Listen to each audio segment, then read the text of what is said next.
अरुणाचल प्रदेश, असम, त्रिपुरा, मणिपुर, उत्तर प्रदेश, उत्तराखंड, गुजरात, गोवा, छत्तीसगढ़, मध्य प्रदेश, महाराष्ट्र, राजस्थान, हरियाणा और इस साल की शुरुआत में दिल्ली में भी 26 साल बाद बीजेपी की सरकार बन गई।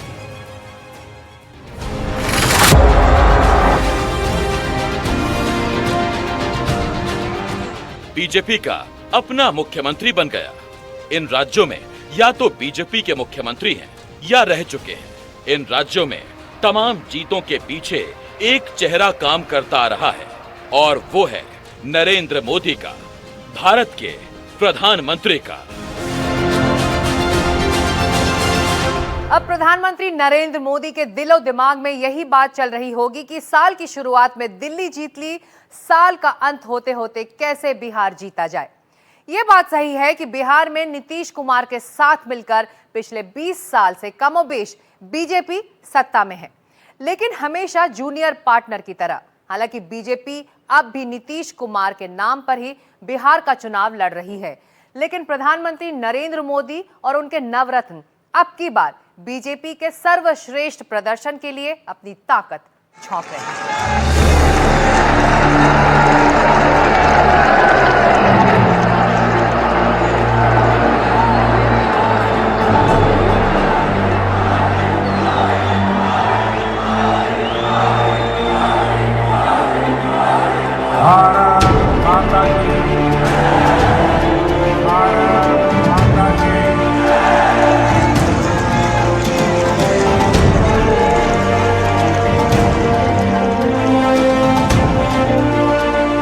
वैसे बिहार में अब तक बीजेपी सबसे ज्यादा 91 सीटें 2010 में जीत चुकी है। तब वो नीतीश कुमार के साथ गठबंधन में थी, अब भी वो नीतीश कुमार के साथ गठबंधन में है। नरेंद्र मोदी जी का हार्दिक स्वागत और अभिनंदन करते हैं। जोरदार तालियां, दोनों हाथ ऊपर करके जोरदार तालियों के साथ। लेकिन तब उसका दारोमदार प्रधानमंत्री नरेंद्र मोदी पर नहीं था, अब है, और पीएम मोदी इसीलिए लगातार बिहार के सफर पर हैं। और अगर नहीं भी हैं, तो बिहार के लिए लगातार सौगात पर सौगात दी जा रही है। आज आपके दो भाई नरेंद्र और नीतीश जी मिलकर आपकी सेवा, समृद्धि और आपके स्वाभिमान के लिए लगातार काम कर रहे हैं।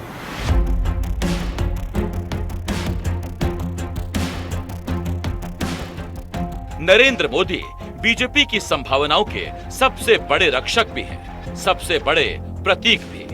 उनके नाम और काम पर ही बीजेपी बिहार विजय की कामना कर रही है। फिर भी बिहार के लिए प्रधानमंत्री नरेंद्र मोदी के नवरत्न काम कर रहे हैं। सबसे ऊपर जो नाम है वो केंद्रीय गृह मंत्री अमित शाह का है, जो अपनी कुशल रणनीति से जीत पक्की कर लेते हैं। दूसरा नाम बीजेपी अध्यक्ष जेपी नड्डा का है, जिनकी राजनीति की पहली पाठशाला बिहार ही रही है। तीसरा नाम केंद्रीय शिक्षा मंत्री धर्मेंद्र प्रधान का है, जिन्हें बिहार चुनाव के लिए बीजेपी का प्रभारी बनाया गया है।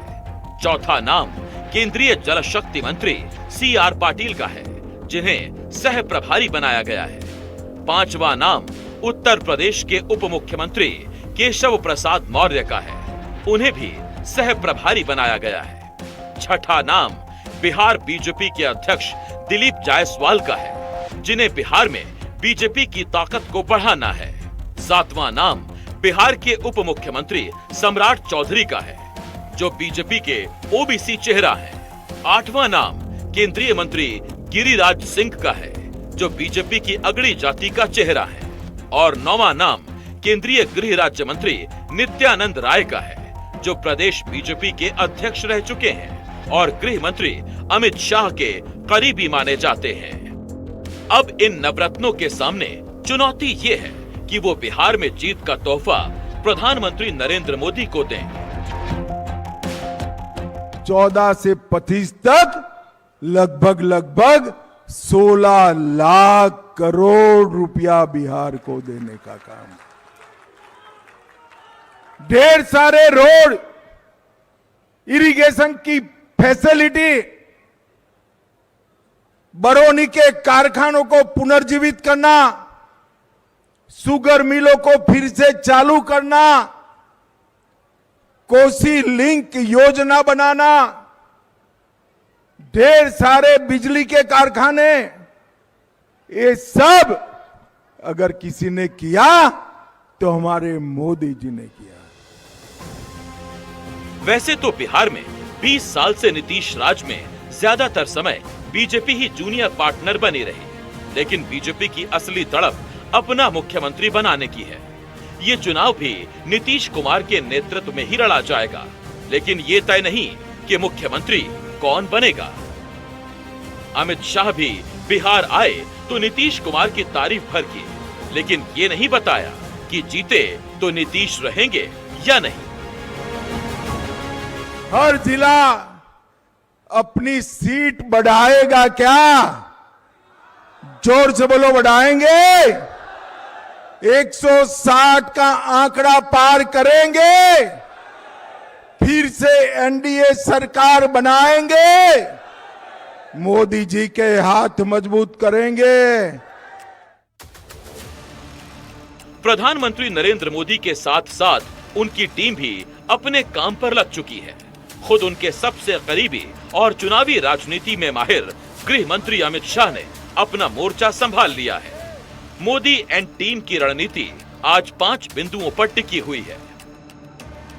नंबर 1, प्रधानमंत्री नरेंद्र मोदी की छवि और नाम। नंबर 2, मोदी सरकार और नीतीश सरकार का कामकाज। नंबर 3, सीता मैया के मंदिर से हिंदुत्व की राजनीति।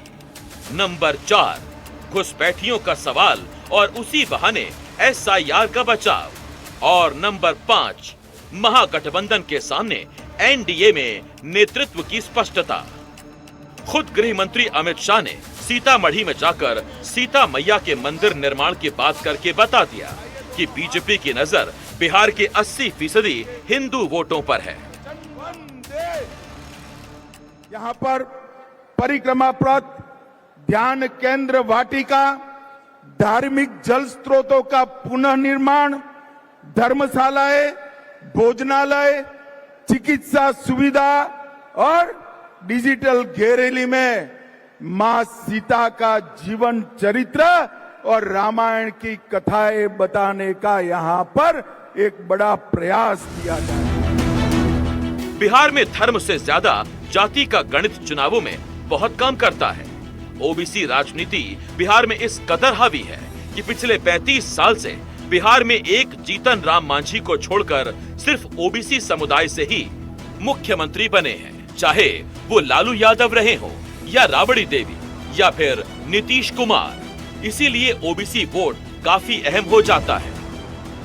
अब देखिए कि बीजेपी ने जिस धर्मेंद्र प्रधान को अपना प्रभारी बनाया है, वो ओडिशा से ओबीसी तबके से आते हैं और उनकी सबसे बड़ी खासियत ये है कि वो मुश्किल हालात में भी बीजेपी का कमल खिलाने का हुनर जानते हैं। उनकी देखरेख में बीजेपी ने 2017 में उत्तराखंड, 2022 में उत्तर प्रदेश और 2024 में ओडिशा और फिर पिछले साल ही हरियाणा विधानसभा का चुनाव जीता।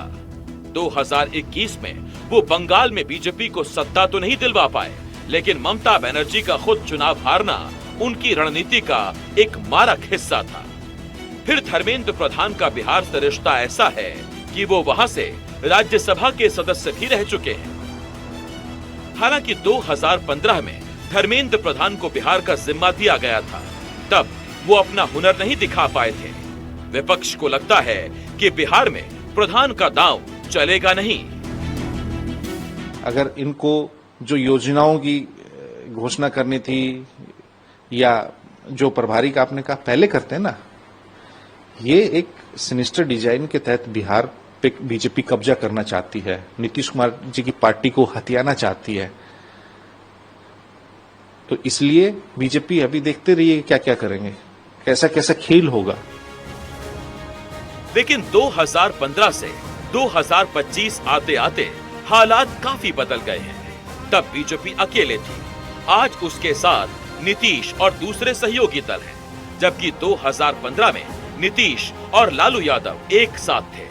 इस बदले हालात में बीजेपी ने उत्तर प्रदेश से ओबीसी तबके से आने वाले केशव प्रसाद मौर्य को सह प्रभारी बनाकर बिहार के सबसे प्रभावशाली वोट वाले तबके को संदेश दिया है कि बीजेपी में ओबीसी की कितनी अहमियत है। कांग्रेस पार्टी हो, गांधी खानदान ये समझता है कि देश की सत्ता पर उसका अधिकार है। बिहार में जैसे श्री लालू प्रसाद यादव का परिवार, वो समझता है बिहार की सत्ता पर उसका अधिकार है।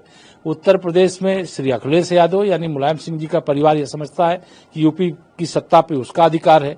लेकिन देश की सत्ता और प्रदेशों की सत्ता पे अधिकार किसी का है तो जनता का है। जनता जिससे चुन करके भेजती है वह सत्ता में रहता है। बीजेपी में जोड़ियों का दौर रहा है।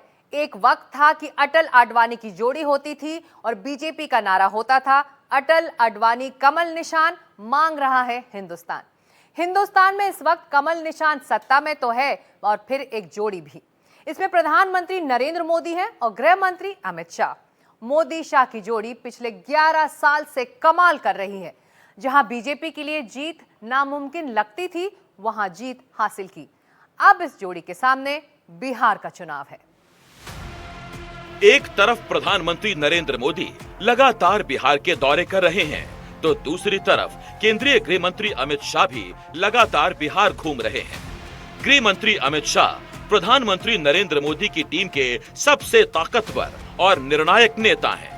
उन्होंने बीजेपी की चुनावी राजनीति को 3 पॉइंट पर फोकस कर रखा है। वो 3 पॉइंट हैं ट्रिपल एम, और इस ट्रिपल एम में शामिल हैं मोदी, महिला और मंदिर।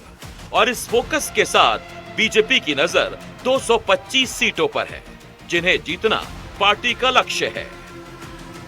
प्रधानमंत्री नरेंद्र मोदी पर अमित शाह को सबसे ज्यादा भरोसा क्यों है, उसको आप उनके इन विचारों से समझ सकते हैं, जिसे उन्होंने एनडीटीवी से साझा किया।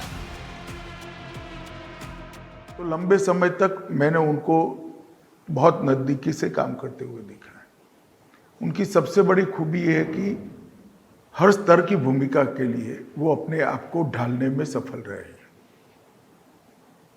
मैं विशेषकर राजनीति की बात करूंगा। जब आप एक कार्यकर्ता के रूप में काम करते हो, तब लिए गए निर्णयों की सेंस समझकर, उसकी आत्मा को समझकर, उसका इम्प्लीमेंटेशन बहुत बड़ी बात होती है। उत्तर प्रदेश में राम मंदिर निर्माण के दौर में ही उत्तर प्रदेश में 2022 के विधानसभा चुनाव हुए थे। उसमें बीजेपी ने 2017 वाली विजय को दोहराया था और योगी आदित्यनाथ दोबारा मुख्यमंत्री बने थे।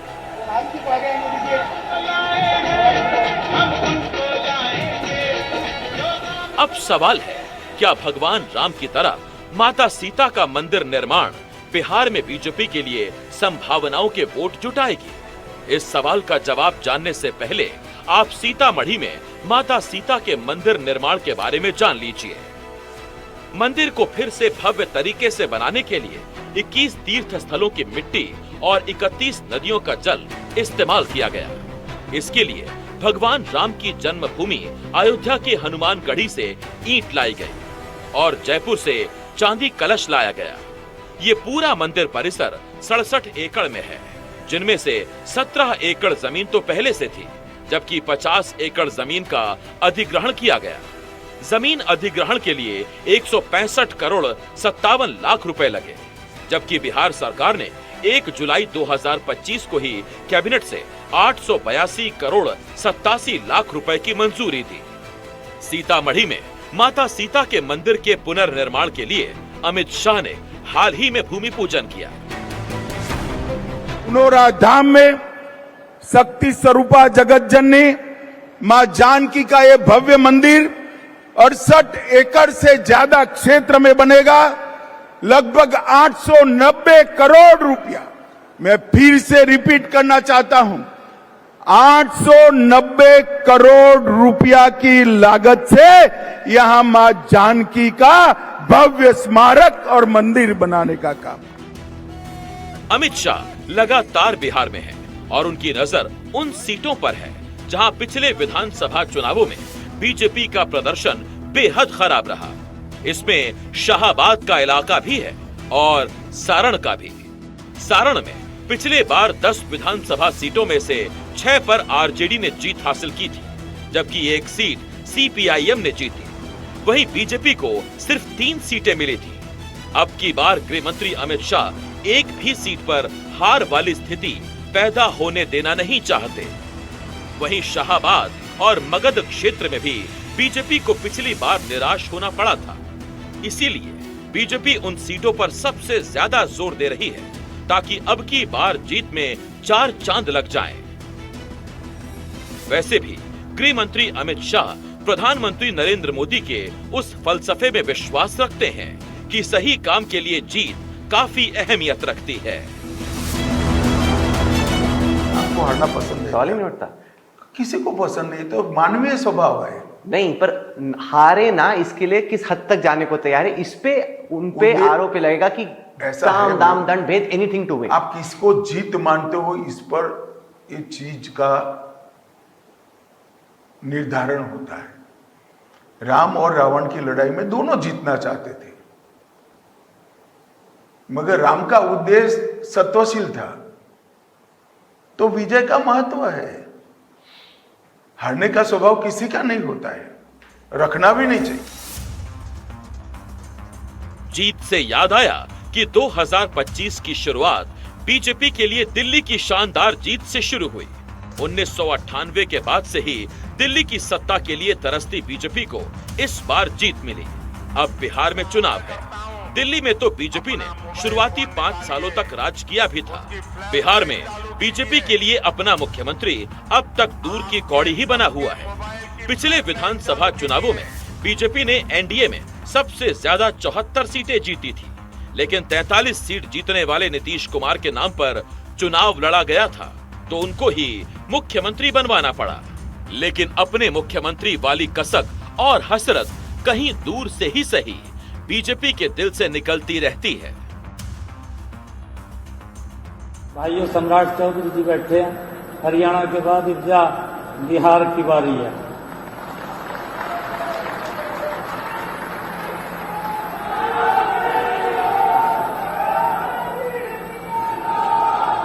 ये विजय की पताका ये रुकनी नहीं चाहिए। इस बात को पटना से नई दिल्ली तक बीजेपी वाले बहुत अच्छी तरह समझते हैं कि मुख्यमंत्री की कुर्सी तक पहुंचने के लिए प्रधानमंत्री नरेंद्र मोदी के कंधों की जरूरत सबसे ज्यादा है। प्रधानमंत्री नरेंद्र मोदी का बिहार से पहला चुनावी परिचय 2014 के लोकसभा चुनावों में हुआ। उस परिचय पर बिहार ने दिल खोलकर साथ दिया। फिर प्रधानमंत्री नरेंद्र मोदी भी बिहार के साथ लगातार जुड़े रहे। प्रधानमंत्री नरेंद्र मोदी का फोकस 4 अहम चीजों पर है। पहला, ऑपरेशन सिंदूर। दूसरा, घुसपैठियों की समस्या। तीसरा, आरजेडी का वो पुराना जंगल राज। चौथा, अपना विकास काम।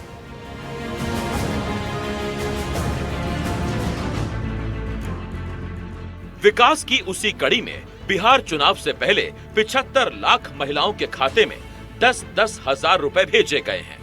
75 लाख महिलाओं का मतलब हुआ करीब 22% महिलाएं। बीजेपी को यकीन है कि मध्य प्रदेश और महाराष्ट्र की तरह बिहार में भी ये फैसला गेम चेंजर साबित हो सकता है। मुख्यमंत्री महिला रोजगार योजना शुरू की जा रही है। इस योजना से अब तक, जैसा मुझे बताया गया, 75 लाख बहनें जुड़ चुकी हैं। अभी एक साथ इन सभी 75 लाख बहनों के बैंक अकाउंट में 10-10 हजार रुपए भेजे गए हैं। प्रधानमंत्री नरेंद्र मोदी की टीम अपने काम में लगी हुई है, लेकिन जनता से सीधा संवाद स्थापित करने और उनके वोटों को बीजेपी की तरफ मोड़ने वाला कौशल तो प्रधानमंत्री मोदी के पास ही है। वो लोगों से तमाम मुद्दों पर सीधे बात करते हैं, चाहे वो उनकी रोजी रोटी का सवाल हो या पढ़ाई दवाई का सवाल हो या फिर देश की सुरक्षा का सवाल।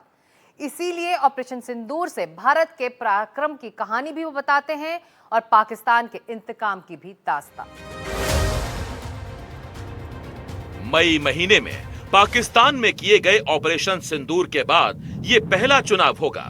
वैसे जब ऑपरेशन सिंदूर नहीं हुआ था और पहलगाम में हुए आतंकी हमले के बाद से जब हर हिंदुस्तानी का लहू अंदर ही अंदर उबल रहा था, उस वक्त प्रधानमंत्री नरेंद्र मोदी ने बिहार के दरभंगा में यह ऐलान कर दिया था कि पाकिस्तान पर ऐसा हमला होने वाला है कि उसकी कई पुश्तें याद रखेंगी। पाकिस्तान को भारी कीमत चुकानी पड़ेगी और ये कीमत पाकिस्तान की सेना चुकाएगी, पाकिस्तान की अर्थव्यवस्था चुकाएगी। नरेंद्र मोदी जिंदाबाद। नरेंद्र मोदी जी को जय श्री राम।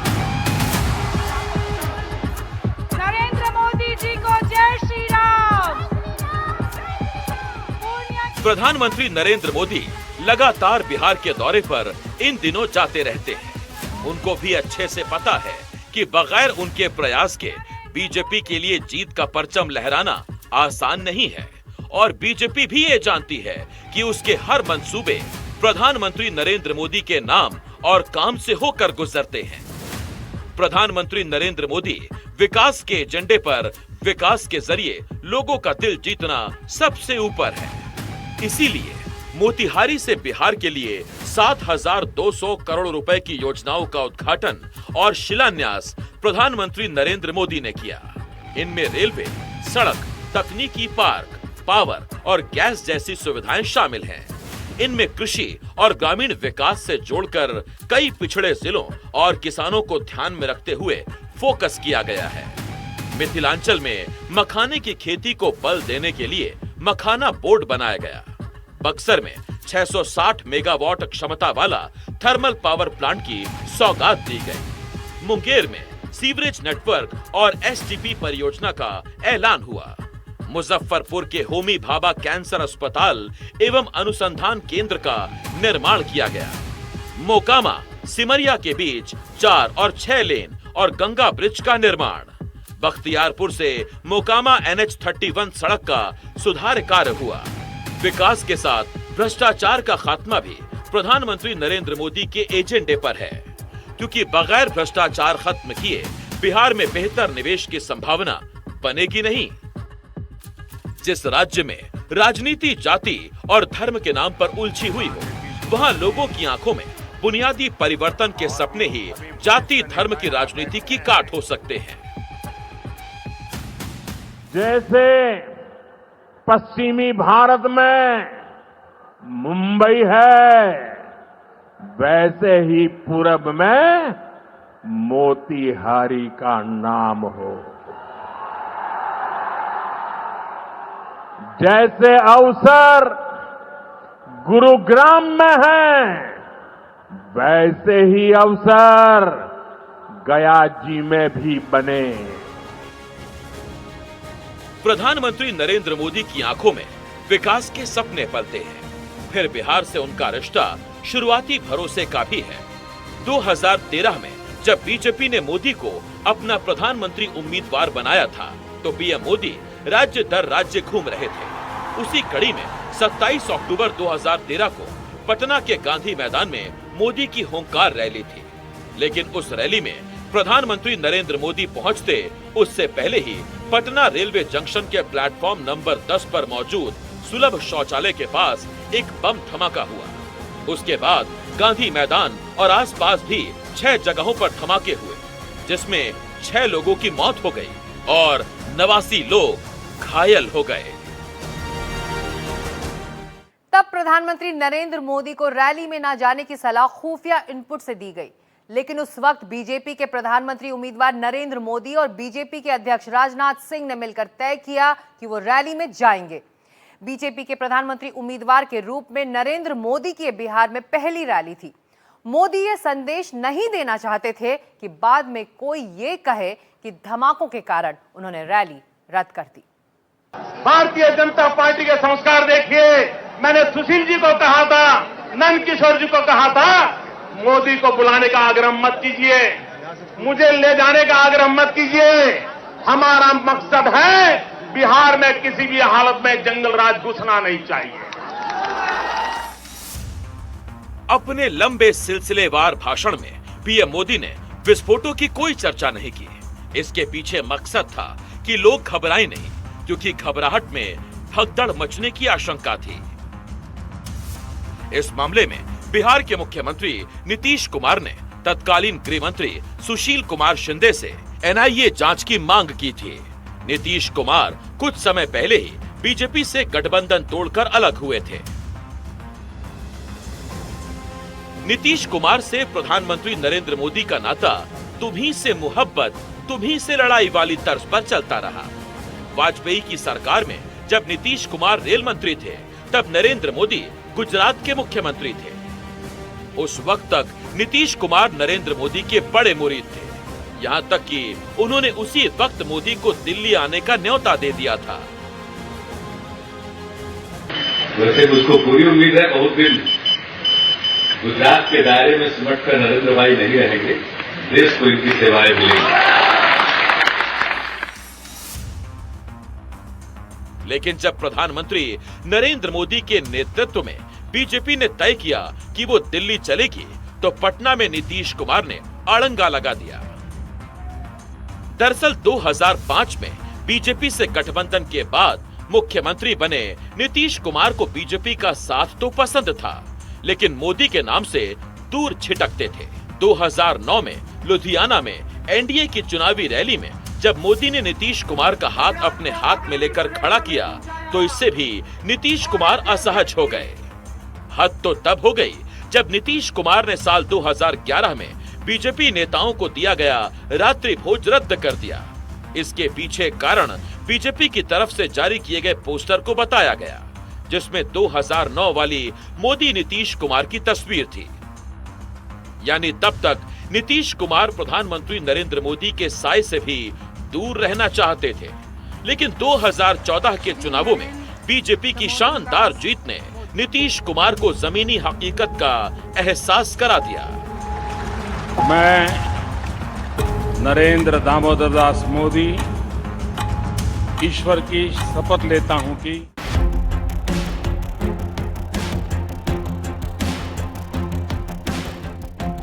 उसके बाद 2015 का चुनाव नीतीश कुमार ने लालू यादव के साथ मिलकर जरूर लड़ा, लेकिन कुछ समय बाद ही बीजेपी के साथ आ गए।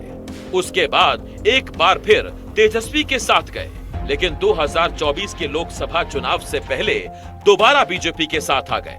तब से नीतीश कुमार हमेशा पब्लिक रैली में एक तरफ प्रधानमंत्री मोदी की जय जयकार करते हैं, तो दूसरी तरफ ये भरोसा देते हैं कि अब कभी बीजेपी का साथ छोड़ेंगे नहीं। कि जो श्रद्धेय माननीय प्रधानमंत्री श्री अटल बिहारी जी ने नरेंद्र मोदी जी ने अटल बिहारी वाजपेयी तो पहले काम किए थे। आप पहले आए थे, इधर हम गायब हो गए थे, तभी हम फिर आपके साथ हैं। हम आपको आश्वस्त करते हैं कि आप इधर उधर होने वाले नहीं हैं, हम रहेंगे आप ही के साथ। ये तस्वीर तब की है जब प्रधानमंत्री मोदी को 2024 के लोकसभा चुनावों के बाद एनडीए ने अपना नेता चुना था। बीजेपी को पीएम मोदी के नेतृत्व में तब 240 सीटें ही मिल पाई थीं, जबकि बहुमत के लिए 272 सीटें चाहिए।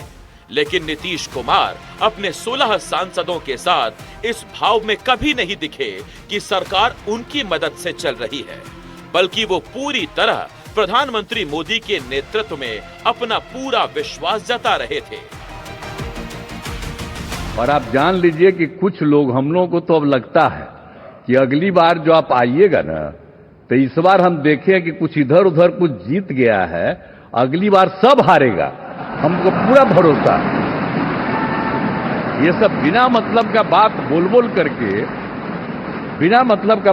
बोल करके क्या किया है? ये सब कोई काम किया है? उन लोगों ने आज तक कोई काम नहीं किया, देश की कोई सेवा नहीं की है। लेकिन आपने इतनी सेवा की है और उसके बाद इस तरह से हुआ है, तब इस बार फिर जो मौका मिला है, तो इस मौका के बाद आगे अब उन लोगों के लिए कोई गुंजाइश नहीं रहेगा, वो सब खत्म हो जाएगा।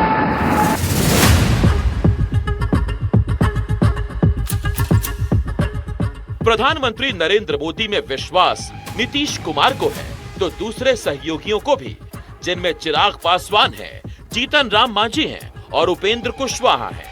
इन सब के सामूहिक रूप से नेता तो प्रधानमंत्री नरेंद्र मोदी ही हैं।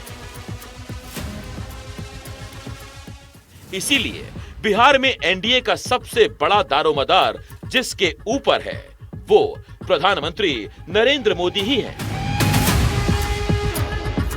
अब पीएम मोदी के विचारों और कामों को लोगों तक पहुंचाने की जिम्मेदारी बीजेपी में जिन नेताओं पर है, उनकी बात करें तो अमित शाह की पहचान चुनावों में हारी हुई बाजी को जीत में बदलने वाले नेता की है। जिन धर्मेंद्र प्रधान को प्रभारी बनाया गया, उनकी पहचान मुश्किल हालात में भी जीत पक्की करने वाले नेता की है। वहीं सह प्रभारी बनाए गए सीआर पाटिल अपने संगठनात्मक कौशल के लिए जाने जाते हैं, जबकि दूसरे सह प्रभारी केशव प्रसाद मौर्य का ओबीसी तबके से आना बिहार के ओबीसी प्रभाव वाली चुनावी राजनीति में बीजेपी के लिए मारक समीकरण बना सकता है। वही काम बिहार के उप मुख्यमंत्री सम्राट चौधरी के सामने भी एक चुनौती के रूप में है, जहां गिरिराज सिंह जैसे नेता अगड़ी जातियों को जोड़ने का कारण बन सकते हैं। वहीं नित्यानंद राय तेजस्वी यादव के यादव वोट वाली राजनीति की एक काट हो सकते हैं, क्योंकि वो भी यादव समुदाय से ही आते हैं। चुनाव लड़ना किसी क्रिकेट मैच की तरह ही होता है। जैसे क्रिकेट में किसी टीम की जीत सिर्फ बल्लेबाजी या सिर्फ गेंदबाजी से नहीं हो सकती, उसके लिए शानदार बल्लेबाजी भी चाहिए, गेंदबाजी भी चाहिए, फील्डिंग भी चाहिए, मौके देखकर कैच पकड़ने का हुनर भी चाहिए। उसी तरह किसी चुनाव को जीतने के लिए शानदार रणनीति तो चाहिए ही, जनता की भलाई का काम भी चाहिए और उनकी पहचान को सम्मान भी चाहिए। प्रधानमंत्री नरेंद्र मोदी और उनकी टीम चुनावी रण के लिए जरूरी साजो सामान से लैस दिखती है। एक तरफ प्रधानमंत्री नरेंद्र मोदी के पास बीजेपी के अंदर नवरत्न है, तो दूसरी तरफ सहयोगी दलों के नेता भी कई चुनावी मोर्चों पर अलग अलग काम आ सकते हैं। एनडीए में जहां मुख्यमंत्री नीतीश कुमार की छवि सुशासन की कोशिश में लगे ईमानदार राजनेता की है, जो वंशवाद की राजनीति से कोसों दूर है। साथ ही पिछड़ों, अति दलितों और पसमानदा मुसलमानों में भी उनकी गहरी बैठ है। वहीं चिराग पासवान के साथ दलित नेता की छवि जुड़ी है, तो वहीं युवाओं के बीच वो लोकप्रिय माने जाते हैं। जीतन राम मांझी के जरिए बीजेपी अति दलितों में ये संदेश देने की कोशिश करती है कि वो उनका कितना ख्याल रखती है। वहीं उपेंद्र कुशवाहा से ओबीसी वोट, खासकर कुशवाहा वोटों को साधने की कोशिश होती है। और इन सब के ऊपर बीजेपी में सबसे बड़ा नाम खुद प्रधानमंत्री नरेंद्र मोदी का है, जिनकी छवि और जनाधार का कोई तोड़ नहीं है। संविधान को नमन कर रहे भारत माता की। नीतीश जी की सरकार ने यहां लाखों युवाओं को पूरी पारदर्शिता के साथ सरकार में नियुक्ति भी दी है। नीतीश जी ने अभी बिहार के नौजवानों को रोजगार के लिए भी नए निश्चय भी लिए हैं। हालांकि एनडीए की चाक चौबंद व्यवस्था के बावजूद विपक्ष का आक्रामक रुख खतरे की घंटी भी बजाता है। पहले विधानसभा चुनावों में एनडीए ने भले ही चुनाव जीत लिया था, लेकिन आरजेडी सबसे बड़ी पार्टी बनकर उभरी थी। अब तमाम बुनियादी सवालों, खासकर बिहार में कानून व्यवस्था को लेकर विपक्ष के निशाने पर बिहार की नीतीश सरकार है, तो वहीं चुनाव आयोग के एसआईआर को लेकर केंद्र सरकार। मैं आपको स्टेट से कह रहा हूं कि पूरे हिंदुस्तान में विधानसभा के चुनाव, लोकसभा के चुनाव चोरी किए जा रहे हैं और इनकी आखिरी साजिश यह है कि बिहार में एसआईआर करके नए वोटरों को जोड़कर, वोटरों को काटकर ये बिहार का चुनाव चोरी करें। जंगल राज की बात करने वाले आज कहाँ है? क्या सुनवाई हो रही है, क्या कार्रवाई हो रही है, क्या एक्शन लिया गया है? हम इसीलिए है हमेशा बुलेटिन जारी करते हैं, बिहार में ऐसा कोई दिन नहीं गोलियां न चल रही हो। नेता विरोधी दल के यहाँ गोलियां चलती है, मुख्यमंत्री आवास के बाहर गोलियां चलती है, डेवलपमेंट कमिश्नर के बाहर गोलियां चलती हैं, जज साहब के बाहर गोलियां चलती है, इनके मंत्री के घर के बाहर गोलियां चलती है, विशेषरिया भवन में के सामने रोड पे पीछे पीछे एडीजी लॉ एंड ऑर्डर और आगे आगे अपराधी गोली मारता हुआ जाता है। आज तक कोई भी अपराधी पकड़ा गया? मेरे घर के बाहर 4 गोलियां चली। राजनीतिक आरोपों प्रत्यारोपों के बीच 2014 में देश की बागडोर संभालने के बाद प्रधानमंत्री नरेंद्र मोदी की नजर बिहार पर हमेशा गड़ी रही, खासकर उसके विकास के लिए। प्रधानमंत्री नरेंद्र मोदी ने बिहार के लिए सबसे पहले विकास का रोड मैप तैयार किया। बिल्कुल शुरुआत में ही उनका ध्यान बुनियादी ढांचे पर रहा। इसके अंतर्गत पुलों के निर्माण, राष्ट्रीय राजमार्ग परियोजनाओं के विस्तार पर जोर दिया गया। साथ ही राज्य में बिजली आपूर्ति बेहतर करने वाले प्रोजेक्ट पर भी फोकस किया गया। इसके साथ ही सुदूर इलाके तक 24 घंटे बिजली का सपना साकार होने लगा।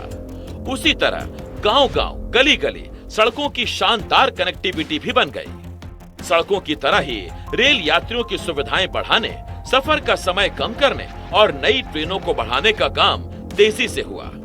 एक तरफ जहां पटना, बक्सर, सासाराम समेत कई रेलवे स्टेशन का कायाकल्प हुआ, वहीं कई नई वंदे भारत ट्रेनों की शुरुआत की गई। साल 2001 में गुजरात का मुख्यमंत्री बनने के बाद से ही प्रधानमंत्री नरेंद्र मोदी ने अपने शासन की बुनियाद में विकास को रखा। प्रधानमंत्री के रूप में उनकी विकासवादी भूमिका ही सबसे अहम है। प्रधानमंत्री नरेंद्र मोदी के नवरत्न मैदान में आ डटे हैं, लेकिन बीजेपी की तैयारी इससे आगे बढ़कर रणनीति बनाने की है। चुनाव के लिए बीजेपी ने मैनिफेस्टो कमेटी की घोषणा कर दी है, जिसमें 13 नेताओं को जगह मिली है। वहीं पार्टी ने 45 सदस्यीय चुनाव अभियान टीम का भी ऐलान कर दिया है। यानी बीजेपी बिहार चुनाव जीतने के लिए कोई कसर छोड़ना नहीं चाहती। खुद प्रधानमंत्री नरेंद्र मोदी का बार बार बिहार दौरा यह बता रहा है कि बिहार चुनाव का बिगुल बज चुका है।